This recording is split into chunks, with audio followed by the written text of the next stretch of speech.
नमस्कार, मैं हूं पवन त्यागी। ममता बनर्जी को कलकत्ता हाई कोर्ट ने बड़ा झटका दिया है और उनको जो अभी खुशी हो रही थी कि उन्होंने पश्चिम बंगाल के पंचायत चुनावों में पूरी तरह से कब्जा कर लिया है, उस पर हाई कोर्ट ने करारा प्रहार करते हुए ममता बनर्जी को घेरा है और राज्य के चुनाव आयोग को भी फटकार लगाई है। हाई कोर्ट ने यह फैसला अपना दिया है कि जब तक हम निर्णय नहीं कर लेते, जो हमारे पास याचिका आई है, तब तक ये जो पंचायत चुनाव का रिजल्ट है इसको घोषित नहीं किया जाएगा, यानी इंप्लीमेंट नहीं किया जाएगा। जो आपने घोषित कर दिए हैं कि वो जिला पंचायत के सदस्य बन गए हैं, कोई ग्राम पंचायत का सदस्य बन गया है, ये नहीं माना जाएगा।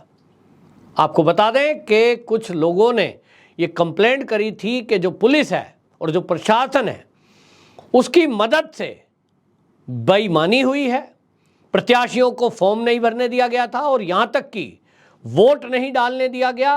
बड़े पैमाने पर लोगों को डराया धमकाया गया, बड़े पैमाने पर हिंसा हुई। ऐसे वीडियो और फोटोज हम सब ने देखे हैं, लेकिन मेन स्ट्रीम मीडिया में तो आएगा नहीं, वो आया नहीं। इसलिए ममता बनर्जी ने भारी जीत हासिल की। आपने यही न्यूज़ सुनी होगी, लेकिन भारतीय जनता पार्टी ने ममता बनर्जी के प्रशासन की पोल खोली और जिस तरह से सरकार में हर चुनाव का एक इतिहास बन गया है कि जब भी पश्चिम बंगाल में चुनाव होंगे, चुनाव के पहले, चुनाव के दिन और चुनाव के बाद हिंसा होगी। जो सत्ता में है वो विजयी घोषित होगा, क्योंकि बाकी दूसरे को तो वोट डालने जाने ही नहीं दिया जाएगा। जिस दिन वोटों की गिनती हो रही थी पंचायत चुनाव की, आप कल्पना करिए कि कैसी वोट की गिनती, उसका क्या परिणाम, क्या जीत का मतलब है। जब काउंटिंग में दूसरे कोई पक्ष का व्यक्ति जाएगा ही नहीं, कोई किसी दल से हो, कोई निर्दलीय हो, केवल टीएमसी के कार्यकर्ता ही अंदर काउंटिंग में रहेंगे, तो अगर वोट 10,000 पड़ी या 15 पड़ी या 5 पड़ी, कौन बताएगा। आरोप तो ये भी लगे हैं कि जो काउंटिंग में अधिकारी बनाए गए वो अधिकारी भी फर्जी थे, यानी जो रियल के अधिकारी है वो तो थे ही नहीं, सब टीएमसी के कार्यकर्ता लगाए गए। ऐसी कई जगह की कंप्लेंट आई है और इसको चुनाव आयोग पर जो कंप्लेंट की गई, इस मामले को लेकर आपको बता दूं 3 याचिका हाई कोर्ट में डाली गई और इन सब चीजों के सबूत के साथ आरोप लगाए गए कि चुनाव में भारी धांधली हुई है। जहां एक तरफ नॉमिनेशन फाइल के समय भी कंप्लेंट आई थी कि लोगों के फार्म फाड़ दिए गए, जो बाकी विपक्षी पार्टियों के नेता हैं, चाहे वो भारतीय जनता पार्टी के थे, चाहे वामपंथी दल के थे, चाहे कांग्रेस के थे, उनको तो नॉमिनेशन नहीं करने दिया गया, ये कंप्लेंट आ रही थी। उसके बाद सरकार की तरफ से, चुनाव आयोग की तरफ से कोई कार्रवाई नहीं की गई, ना पुलिस की मदद दी गई। अब जब रिजल्ट घोषित हुआ है तो उस रिजल्ट के बाद भी बहुत सारी वीडियो ऐसी आई कि जो भारतीय जनता पार्टी के प्रत्याशी इस पंचायत चुनाव में जीते, किसी समिति में जीते, उनका सर्टिफिकेट ही जारी नहीं किया, और जारी किया तो उस पर ना सिग्नेचर है सर्टिफिकेट पे, ना कोई मोहर है, भगा दिया गया। ठीक है भाई, तुम जीत गए, तुम्हें वोट ज्यादा मिली है, ओके जाओ। वो कहते हैं जी हमें प्रमाण पत्र तो दो, प्रमाण पत्र नहीं मिलेगा, और घर में जाके डराया धमकाया जा रहा है कि आप लिख के दो कि मैं हार गया हूं। आप कैसे मीडिया में बोले कि मैं जीत गया था और मेरा चुनाव हो गया, मुझे सर्टिफिकेट नहीं मिला। इस तरह की चीजें चल रही थी। अब इसको लेकर शुभेंदु अधिकारी का एक वीडियो वायरल हो रहा है, और शुभेंदु अधिकारी तो पहले से कह रहे हैं, बीजेपी के नेता हैं, उन्होंने कहा कि यहां पर राष्ट्रपति शासन लगा देना चाहिए। हम पहले दिन से कह रहे हैं कि पश्चिम बंगाल में जो हालात हैं, ममता बनर्जी के चलते ये हालात सुधरने का सवाल ही नहीं उठता कि पश्चिम बंगाल में ये जो लोग हैं, इस कदर इस समय इनके हौसले बुलंद हो चुके हैं कि ये पुलिस के अधिकारियों के ऊपर बम मार दें, ये पुलिस को डरा दे, धमका दे, थाने में जाकर हमला कर दें। इस तरह की चीजें पश्चिम बंगाल में चल रही हैं। तो पश्चिम बंगाल का जो इतिहास है वो हिंसा का पुराना है, पुराना इतिहास है, लेकिन वामपंथी दलों के समय में होता था। जब वामपंथियों की सरकार थी तब ममता बनर्जी ही आरोप लगाती थी। हमने देखा है नंदीग्राम का जो नरसंहार हुआ, ममता बनर्जी उस समय खुद वहां गई थी मौके पे उस समय। लेकिन आज वही सारा ट्रेंड जो वामपंथी सरकारों में चलता था वो टीएमसी में है। तो भारतीय जनता पार्टी के कई लीडरों का कहना है कि जो वामपंथी लीडर थे वो सब, जो नक्सली थे, वो सब टीएमसी में ज्वाइन हो गए। नाम बदल गया, लेवल बदल गया। अब ये सारे लोग टीएमसी में हो गए और कुछ नहीं चल रहा है। पश्चिम बंगाल में केवल टोलाबाजी, कटमनी, गुंडागर्दी और तस्करी, ये सब चल रहा है। ऊपर से जो सरकार में लोग बैठे हैं उनके ऊपर भ्रष्टाचार के केस हैं। जो अभी शिक्षा भर्ती घोटाला है उसमें तो आप देख ही रहे, पार्थ चटर्जी जेल के अंदर बंद है। कोयला घोटाले में सम्मन जारी हो चुका है ईडी का। इसमें जो अभिषेक बनर्जी हैं और उनकी पत्नी रुजिरा बनर्जी, उनको भी सम्मन जारी हुआ है। तो ईडी के सूत्र तो ये कह रहे हैं कि इस घोटाले में उनके पास पर्याप्त सबूत हैं, तो ये जेल जाएंगे दोनों लोग। अब जेल जाएंगे तो क्या होगा? फिर से हिंसा होगी। पहले से ही आशंका जताई जा रही है। बीजेपी के कार्यकर्ता तो पहले से कह रहे हैं कि अगर ऐसा हुआ कि ममता बनर्जी को किसी केस में जेल हो जाए, अभिषेक बनर्जी को अगर जेल हो गई, तो क्योंकि सारी कमांड अभिषेक बनर्जी के हाथ में है। ममता बनर्जी सीएम जरूर है, लेकिन उनका जो सारा पार्टी का काम है, भाई पदाधिकारी भी है और भतीजा भी है, तो वो देखते हैं। और उन्होंने युवाओं की जो टीम बनाई हुई है उसका काम यही है। ये जो हिंसा हुई है उसके पीछे कौन है? टीएमसी का यूथ विंग ज़्यादा है। तो अब इस मामले में हाई कोर्ट में एप्लीकेशन गई, उन्होंने रोक लगा दी है और अब इसकी जांच होगी। अब जांच में न्यायिक जांच होगी या सीबीआई जांच करेगी, ये देखना होगा। कोर्ट इस मामले में क्या कदम उठाता है। ये अगला कदम है कि इस सारी चुनाव की प्रक्रिया को सीबीआई जांच करेगी।